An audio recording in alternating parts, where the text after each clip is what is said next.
were you even close to anything that could be considered a rational thought?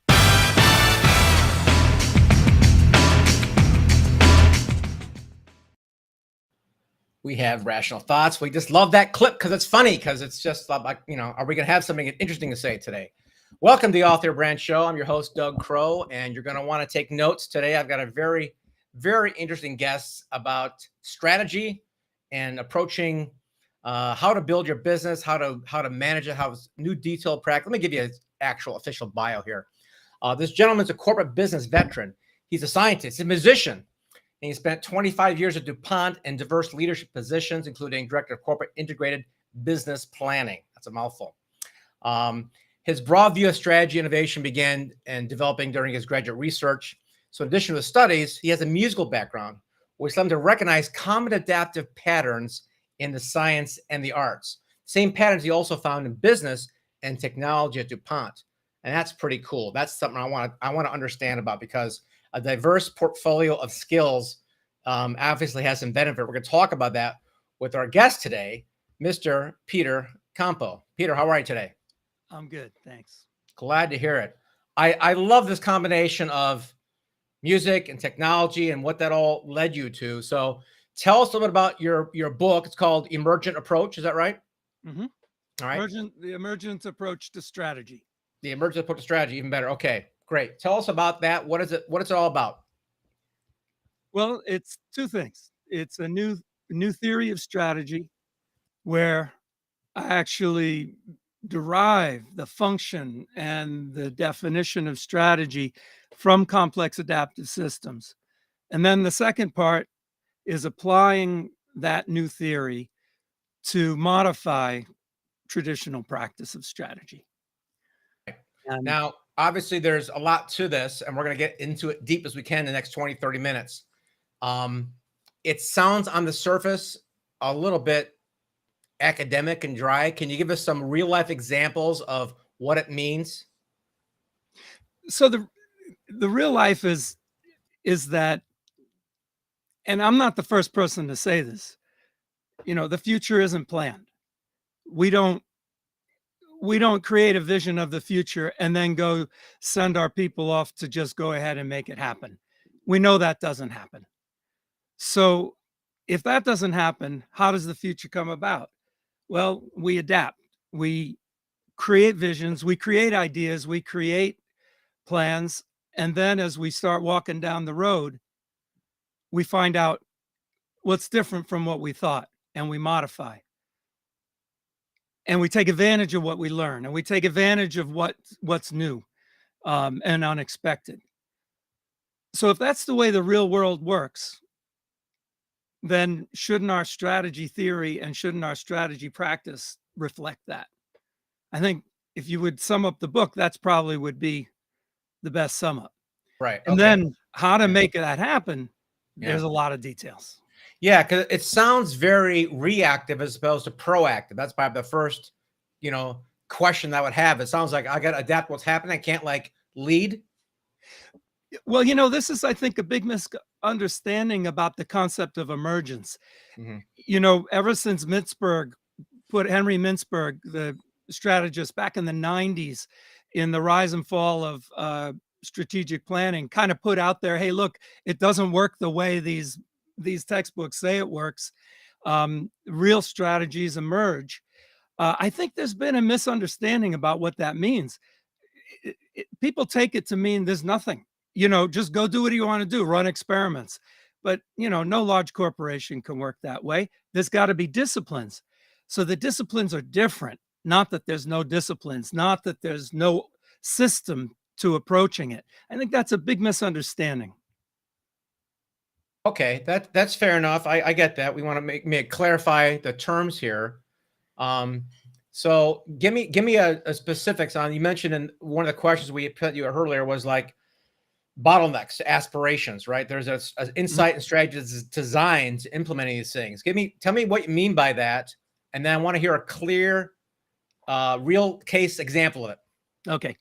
So the first point that you got to there, and that comes out of the theory, is that strategy, you don't get your strategy straight from your aspirations. You don't say, let's use a very simple example. I got to reduce cost in my business. For whatever reason, I got here now. Maybe I'm now a mature business and I got too much cost. You don't just say, okay, what's my strategy for doing that? Let's make a list of things to reduce cost on. That's the laundry list that most strategies look like. Lists of initiative, lists of goals, lists of sub goals, lists of plans. And they go on for pages sometimes, right? Okay. Instead, the argument is you don't get your strategy from the aspiration directly. You get it from what's in the way. And Rumelt is someone who's talked a lot about this. What's in the way of getting your aspiration that you need to achieve? And I call it a bottleneck. And I like the term bottleneck. You could say barrier, obstructions, what's in the way. I like constraints, all that works. Yeah. Yes, absolutely. What you could say, but the reason I like bottleneck is because it implies a limit to progress, a rate, a limit to the rate. I mean, everybody who's got a business is trying to move from here to here, right? Try to move, try to get better at something. So I like the idea of bottleneck is it's limiting your rate of change. It's limiting your rate of progress. So let's get back to your example. I want to reduce cost. What's the bottleneck? You have to determine what's in the way before you can decide what your strategy is. So I'll contrast, let's do contrast. One would be, well, we've had this business for years and we've spent so much time creating a complicated product line to serve all of these markets and all of these applications and customers. And now they won't pay for it in the same way because it's more of a commodity and we have to face that reality. How are we going to simplify the product line? Now, a strategy for that is going to be much different than, well, we looked up one day and we had too many people in IT, HR, product development, R&D. We needed all these people when we were growing. But now corporate direction is our business unit. We need you to work more on cash. We need you to cut down your costs. The strategy for those two different obstacles, bottlenecks, would be different, And this is where another very known term, but now we can see where it comes in, where trade-offs comes in, right? Right. So what's your bottleneck? My bottleneck is I'm being too good to all these customers. They won't pay for it anymore. Yeah. I'm going to have to take the pain of telling some no. I'm going to have to cut out a region. I'm going to have to cut out an application. These are very, very tough trade-offs to make, right? Because someone in the organization is not going to like it. You're going to lose some business, but this is a sign of a true strategy. Someone's taking pain somewhere. Can't always be a win-win, huh? Someone's got to take the hit. Maybe there's a way to make it a win-win with somebody that you're doing something to, but unless there's some pain, I don't think it's a real strategy. Right. Right. And this is back to the laundry list of beautiful things to do. There's no pain at all. Sometimes I used to say, as long as everybody got their bullet point on the list, everybody went home happy and went back to doing exactly what they were doing before. Right. Yeah. It's a waste of a meeting, right? Yeah. So can you give me an example of a company or a division or a group that you worked with that had this challenge of looking at it from the surface level, and you came in and said, no, you need to not talk about the list, talk about this, the adapt this part? Sure. I mean, I think at DuPont, where I spent my corporate career, it was a company in transition. After 200 years, I came in year 188 or something like that, but I was there for the big celebrations of our 200 years. But it was a company in transition trying to figure out how we're going to reinvent ourselves again. Okay. Moving from the chemistry and so many products that everybody knows, Kevlar, Lycra, nylon, and just on and on. Right. Yeah. Many mature businesses now. Okay. And they had exactly these kinds of issues that I just described. But what was really interesting? Often the driving force for making the change was the manufacturing group, because the business leadership, if their strategy consisted very much of lists of things to do, initiatives and so forth, it didn't give the manufacturing group the direction they needed to make the trade-offs. They didn't know what products to cancel. They didn't know what products not to expedite anymore. They Yeah. didn't know which customers to treat in different ways. Differential management, right? And I think where we would go in and do this and help the business articulate what tough choices they were going to make, and then convert that into tactical policy. Often, Mhm. and I have some examples of this in the book, tactical policy tables. You segment customers or products. You can do it Mhm. in different way. It could be Okay. markets, and then say, what is our policy for each one of these? Um, will we expedite? Will we Um, answer for new products mhm. requests? Will we modify a product for them? Will we give them a new product? What's the lead Mhm. time requirement? You start making a matrix of these things, and the manufacturing group and the business starts really talking. But Okay. it wasn't until you start articulating real trade-offs and real strategies that took pain, you couldn't do it because all you had was a list of good things to do, and they really Mhm. weren't good things to do because no one had looked at the interaction between them. Right. That's where I want to get to my next question about. You've got all this guitars and drum set and stuff there. Tell me how the music part of your background and knowledge was integrated into this theory. Or, I'm sorry, in I practice. took a look at your site and Yeah. read a little bit about you. I figured you wouldn't mind if I kept this stuff up in the back instead of No, I love it. right. I got into Northwestern on a scholarship, but because my grades were good in band, not in math and There you science. go. There you Yeah. go. There's always a silver lining. Yeah, absolutely. Um, well, I tell you, um, the music angle is, I think this. It's what I grew up with. I grew up in a musical family, Nice. and I was always interested, even at a fairly young age, like, even in high school, college. How does innovation occur? How does creativity occur? Yeah. And I always had an inkling from the earliest days that it wasn't what everybody said. It wasn't Mhm. free thinking. Now, is free thinking in there? Yeah, maybe, but it's not the essence of it. It's some kind of discipline, but it's a deep discipline. It's at a lower level. It's not at the level of, oh man, I'm going to create the best solo that ever was. Right. My father was a jazz musician in New York. Oh, nice, So I nice. kind of, I came into contact a lot with improvisation and what worked and what Right. didn't work, that kind of Yeah. thing.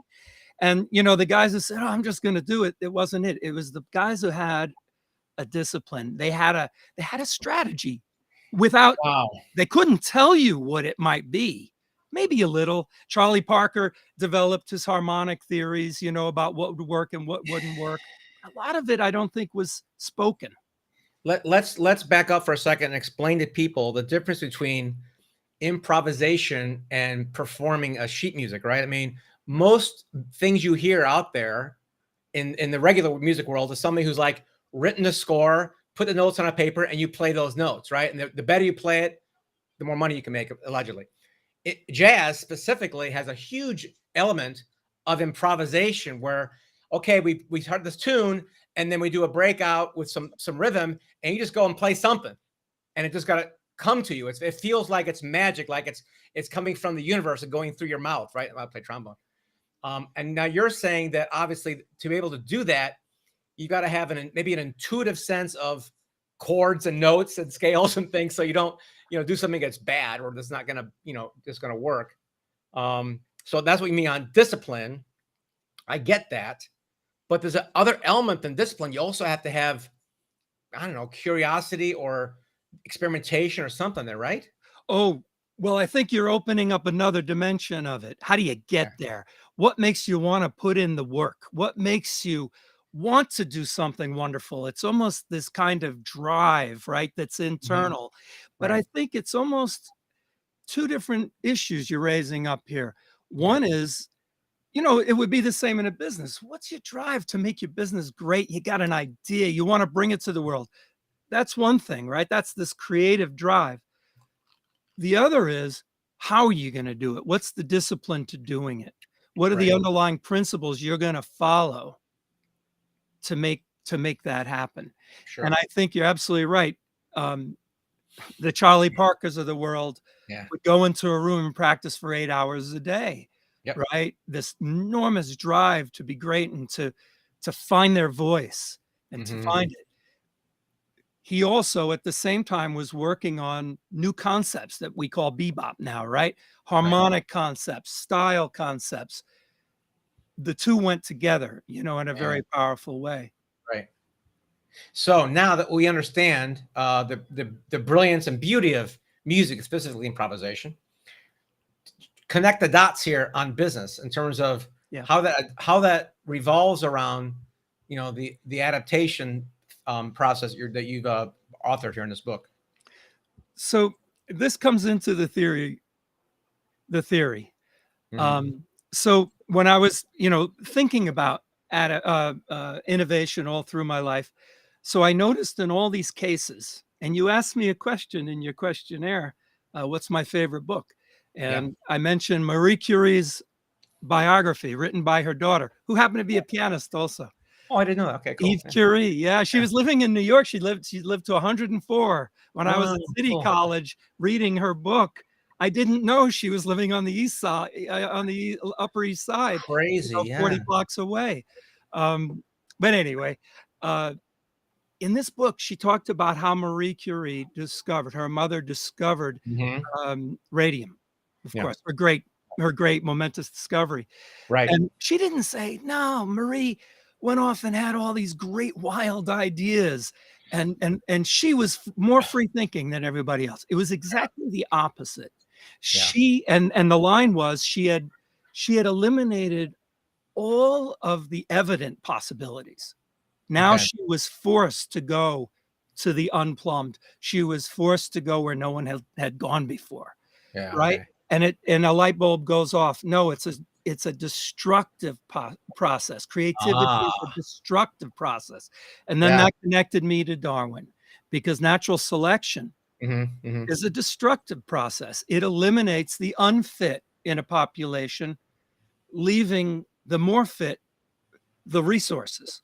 Right. Continue on and evolve with new mutations and new combinations until new species come.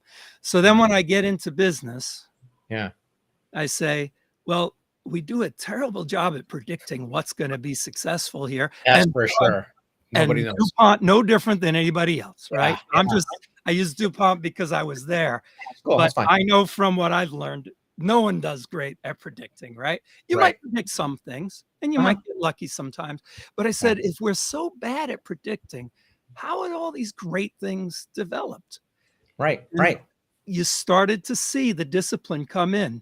We're going to eliminate those ideas that aren't working in the R&D lab, in product managers who are saying, well, did the customers really, really respond to this or didn't they? Well, maybe we don't invest until we do see it.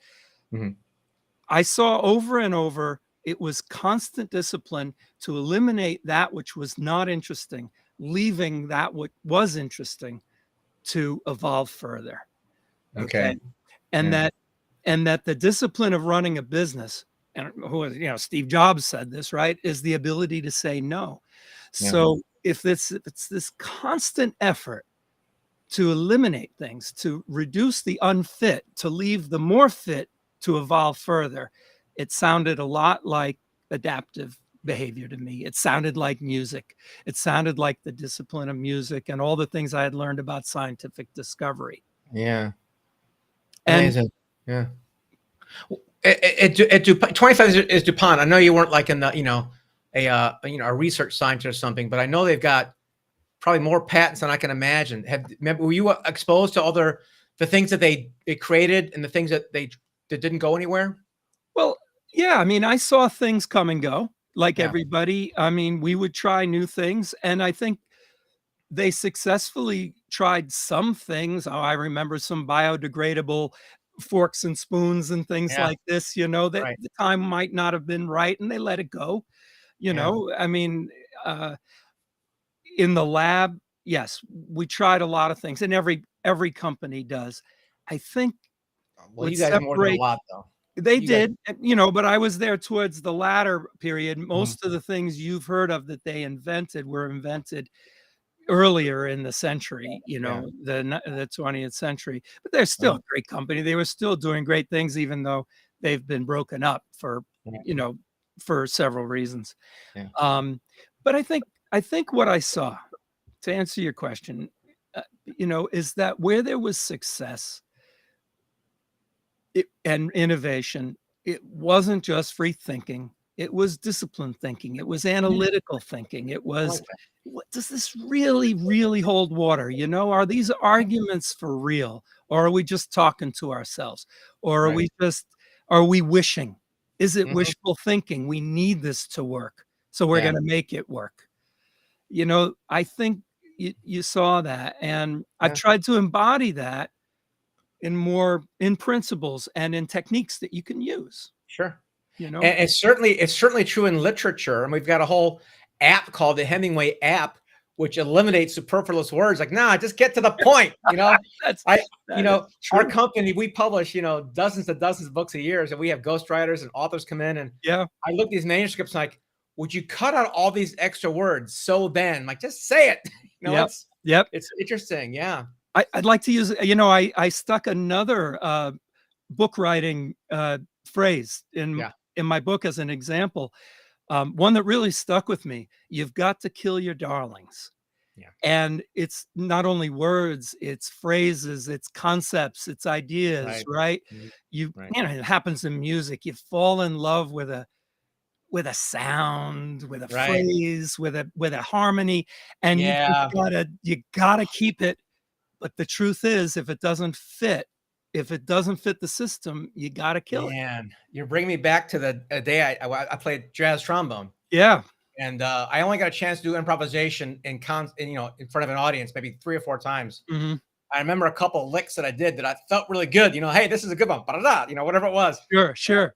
Why did I do that one 3 times? Once was enough. It's yeah, Well, get to it. as I say, they become musical cliches, Yeah, right? right. And how much improvisation is musical cliche if you're not following some deeper drive, Yeah. And business cliches are all over the place too. How Are. many metrics?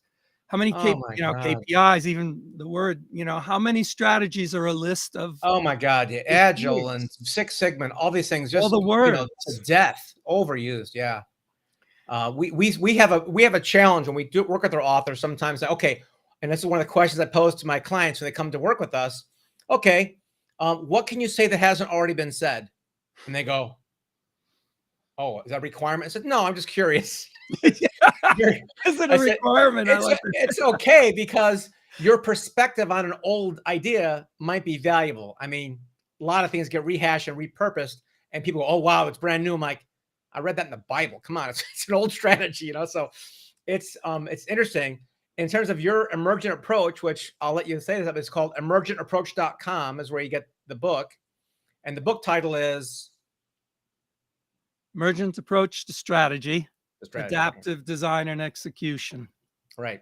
Is that available on Amazon? Oh, of course, you can pre-order it now. Yeah, it'll, Okay, it has the usual suspects of distribution for sure. Yeah.